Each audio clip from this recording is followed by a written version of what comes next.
வணக்கம். நீங்க அனுப்புன அந்த இயற்பியல் குறிப்புகள பார்த்தேன். ம் நிலைமம், அதாவது இனர்ஷியால ஆரம்பிச்சு விண்வெளி வீரர்கள் ஏன் மிதக்குறாங்கங்கிறது வரைக்கும் ரொம்பவே ஆழமான விஷயங்கள் இருக்கு. ஆமா, இதுல சுவாரஸ்யமே என்னன்னா, நம்ம தினமும் பாக்குற, உணர்ற விஷயங்களுக்கு பின்னாடி இவ்ளோ பெரிய அறிவியல் இருக்குங்கிறது தான். கரெக்ட். இயற்பியல்ங்கிறது ஏதோ புத்தகத்துல இருக்கிற சமன்பாடு மட்டும் இல்ல. அது நம்ம வாழ்க்கையோட பின்னி பிணைஞ்சிருக்கு. சரி. அப்போ இந்த குறிப்புகள வச்சு நாம அன்றாட உணர்ற சில விஷயங்களுக்கு பின்னாடி இருக்கிற அறிவியல கொஞ்சம் ஆழமா அலசலாம். நிச்சயமா. முதல் விஷயமே எனக்கு ரொம்ப ஆச்சரியமா இருந்துச்சு. வெற்றிடத்துல, அதாவது காத்தே இல்லாத இடத்துல ம் ஒரு யானையையும் ஒரு இறகையும் ஒரே உயரத்துல இருந்து கீழே போட்டா ரெண்டும் ஒரே நேரத்துல தரைய தொடும்னு சொல்றது மனசு ஏத்துக்கவே மாட்டேங்குது. அதுதான் இயற்பியலோட அழகு. நம்ம பொதுவான அறிவு என்ன சொல்லும்? யானை தான் முதல்ல விழுன்னு சொல்லும். ஆமா. ஆனா உண்மை அது இல்ல. இதுக்கு பின்னாடி இருக்கிற முக்கியமான ஒரு கருத்து தான் நிலைமம், இனர்ஷியா. ஒரு நிமிஷம். நீங்க சொல்றது சரி. ஆனா என் மனசு ஏத்துக்க மறுக்குது. ஒரு யானையோட எடை ரொம்ப அதிகம். அதனால பூமி எதை வேகமா இழுக்கும்னு தானே நம்ம இயல்பா யோசிப்போம். அருமையான கேள்வி. அந்த இயல்பான சிந்தனை எங்க தப்பாகுதுன்னா, நாம காத்து இருக்கிற ஒரு உலகத்துல வாழ்றோம். ஓ, ஏர் ரெசிஸ்டன்ஸ். அதேதான். காத்தோட எதிர்ப்பு லேசான பொருள் மேல அதிகமாவும் கனமான பொருள் மேல குறைவாவும் தாக்கம் செலுத்துது. அதனால தான் நிஜ உலகத்துல ஒரு இறகு மெதுவா விழுது. அப்போ காத்தே இல்லாத வெற்றிடத்துல அந்த எதிர்ப்பு விசையே கிடையாது. புவியீர்ப்பு விசை மட்டும்தான் ரெண்டு பொருள் மேலயும் வேலை செய்யுது. அது ரெண்டுத்துக்கும் ஒரே மாதிரியான முடுக்கத்தை கொடுக்கும். புரியுது. அப்போ இந்த நிலைமம்ங்கிறது ஒரு பொருள் எப்படி இருக்கோ அப்படியே இருக்க முயற்சி பண்றது இல்லையா? மிகச்சரியா சொன்னீங்க. ஓய்வுல இருக்கிற ஒரு பொருள் யாராவது தள்ளுற வரைக்கும் ஓய்வுலயே இருக்க நினைக்கும். அதுக்கு பேரு ஓய்விற்கான நிலைமம். மரக்கிளைய வேகமா ஆட்டும்போது பழம் கீழே விழுது இல்லையா? அது மாதிரி. ஆமா. அதுக்கு காரணம் கிளை நகர ஆரம்பிச்சிடும். ஆனா அந்த பழம் தன்னோட பழைய ஓய்வு நிலையிலே இருக்க முயற்சி பண்ணும். அதனால காம்புல இருந்து பித்துக்கிட்டு விழுது. Okay okay. அப்ப பஸ்ல திடீர்னு பிரேக் போட்டா நாம முன்னாடி போறது? அது இயக்கத்திற்கான நிலைமம். Inertia of motion. நம்ம உடம்பு தொடர்ந்து அதே வேகத்துல போக முயற்சி செய்யுது, ஆனா பஸ் நின்னுடுது. அதேதான். உங்க உடம்பு பஸ்ஸோட வேகத்துல போய்கிட்டு இருக்க முயற்சி பண்ணுது. இதே மாதிரி தான் ஒரு கார் வேகமா வளையும் போது நாம எதிர் திசையில சாயற மாதிரி உணர்வோம். ஆமாம்ல. உண்மையில நம்ம உடம்பு நேரா போக முயற்சி பண்ணுது, கார் மட்டும் திரும்பிடுது. இது திசைக்கான நிலைமம். கரெக்ட். அப்போ ஒரு பொருளோட நிலைய மாத்தணும்னா நாம ஒரு விசைய கொடுத்தே ஆகணும். ஆமா, ஃபோர்ஸ். அந்த கிரிக்கெட் பந்தோட வேகத்தை மாத்துறதுக்கு ஒரு விசை தேவைப்படுது. அதே மாதிரி ஒரு பெரிய ராக்கெட்டையே பூமிக்கு எதிரா மேல தள்ளுறதுக்கு அப்பா எவ்ளோ பெரிய விசை தேவைப்படும். பிரம்மாண்டமான விசை. விசைய புரிஞ்சுக்க நியூட்டனோட இரண்டாவது விதி ரொம்ப உதவும். F = ma. ஆமா, விசை F = நிறை m பெருக்கல் முடுக்கம் a. நீங்க அனுப்புன குறிப்புகள்ல ஒரு நியூட்டன்னா என்னன்னு அழகா விளக்கியிருந்தாங்க. ஆமா. 1 கிலோ கல்ல ஒவ்வொரு செகண்டும் அதோட வேகத்தை 1 மீட்டர் கூட்டிக்கிட்டே போறதுக்கு நம்ம கொடுக்க வேண்டிய தள்ளுதான் 1 நியூட்டன். சரி. ஆனா இதுல கணத்தாக்கு அப்படின்னு ஒரு விஷயம் வருதே, இம்பல்ஸ். அது கொஞ்சம் குழப்பமா இருக்கு. அது ரொம்ப நடைமுறைக்கு பயன்படுற ஒரு விஷயம். நீங்க யோசிச்சு பாருங்க, ஒரு கிரிக்கெட் வீரர் பந்த பிடிக்கும்போது கையை ஏன் பின்னாடி இழுக்கிறாரு? வலிய குறைக்கத்தான். ஆனா அதுக்கு பின்னாடி இருக்கிற இயற்பியல் என்ன? அந்த ஒரு நொடிக்குள்ள நடக்கிற மேஜிக் தான் கணத்தாக்கு. ஒரு பெரிய விசைய ரொம்ப கொஞ்ச நேரத்துல வாங்கிக்கிறத விட அதே விசைய கொஞ்சம் அதிக நேரத்துக்கு பிரிச்சு வாங்கிக்கிட்டா அதோட தாக்கம் கம்மியாகும். எக்ஸாக்ட்லி. வீரர் கைய பின்னுக்கு இழுக்கும்போது பந்து நிக்கிற நேரத்தை, அதாவது இந்த மோதல் நேரத்தை அதிகப்படுத்துறார்.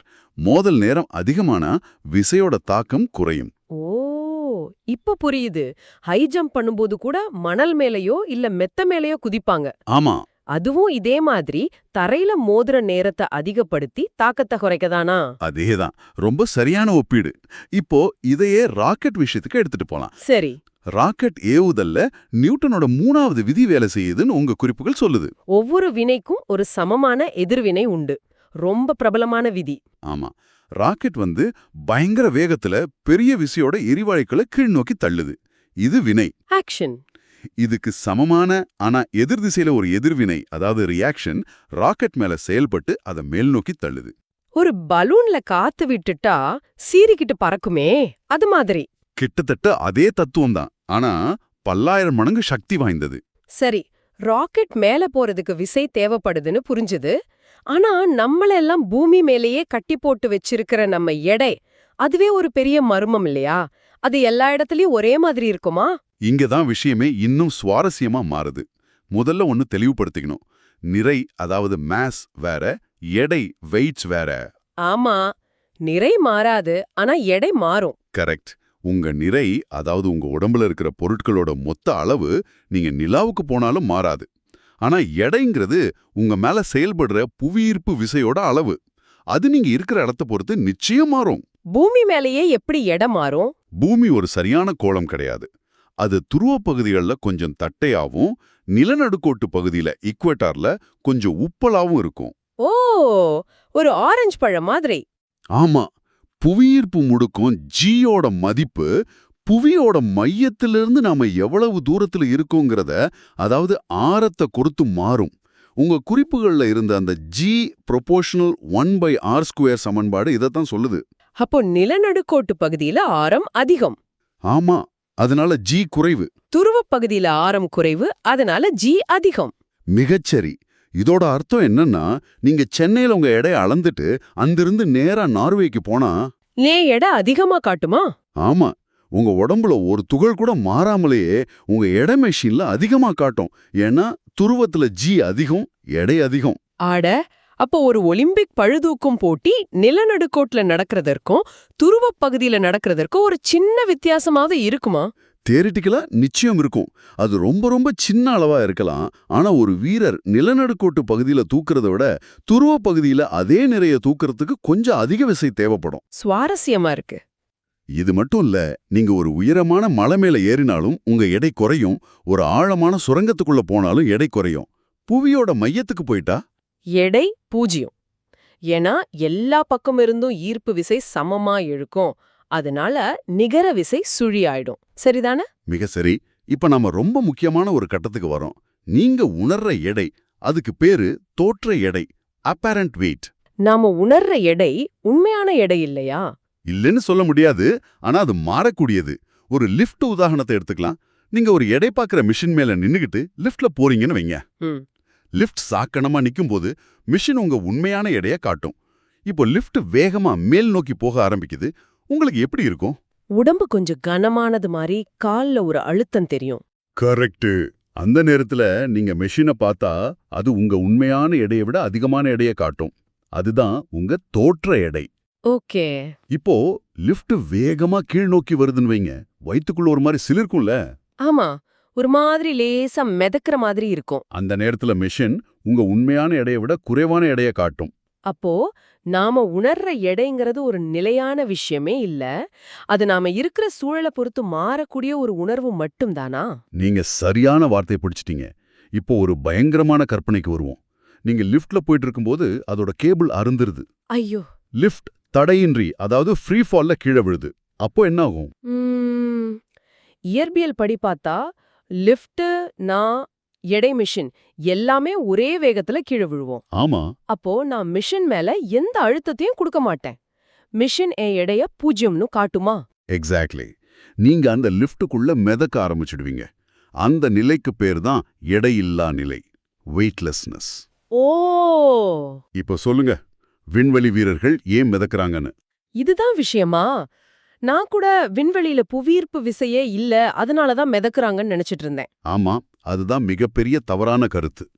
சர்வதேச விண்வெளி நிலையம் பூமிக்கு மேல சுமார் 400 கிலோமீட்டர் உயரத்துல சுத்தி வருது.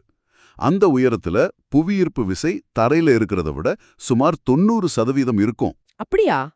90%? அப்புறம் எப்படி அவங்க மிதக்குறாங்க? அதுக்கு காரணம் அந்த விண்வெளி நிலையம், அதுக்குள்ள இருக்கிற வீரர்களும் தொடர்ந்து பூமியை சுத்தி ஒரு தடையின்றி விழும் நிலையில இருக்காங்க. தடையின்றி விழும் நிலையா? தொடர்ந்து எப்படி விழ முடியும்? தரையில மோதிட மாட்டாங்களா? மோத மாட்டாங்க. ஏன்னா அவங்க கீழ் நோக்கி விழுகிற அதே நேரத்துல மிக அதிகமான கிடைமட்ட வேகத்துல முன்னோக்கியும் போயிட்டு இருக்காங்க. மணிக்கு 28,000 கிலோமீட்டர் வேகத்துல. அவங்க விழ விழ பூமி அவங்களுக்கு கீழே வளைஞ்சுக்கிட்டே போகுது. அதனால அவங்க ஒருபோதும் பூமியை அடையறதே இல்ல.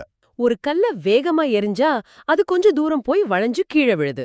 அதே கல்ல இன்னும் பல 1000 மடங்கு வேகத்துல எரிஞ்சா அது பூமிய முழுசா ஒரு சுற்று சுத்தி வந்துரும். அதேதான் அங்க நடக்குது. அந்த தொடர்ச்சியான வீழ்ச்சி நிலையில நாம பேசின அந்த லிஃப்ட் உதாரணம் மாதிரியே அவங்களோட தோற்ற எடை 0 ஆயிடுது. அதனால அவங்க எடையற்றது மாதிரி உணர்ந்து மிதக்கறாங்க.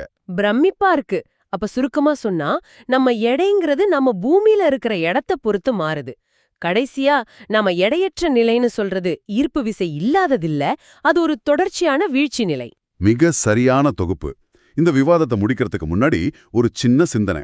உங்க குறிப்புகள்ல திருப்புத் திறன்களின் தத்துவம், பிரின்சிபல் ஆஃப் மொமெண்ட்ஸ் பத்தி ஒரு சமன்பாடு இருந்துச்சு. ஆனா F1 பெருக்கல் D1 is equal to F2 பெருக்கல் D2.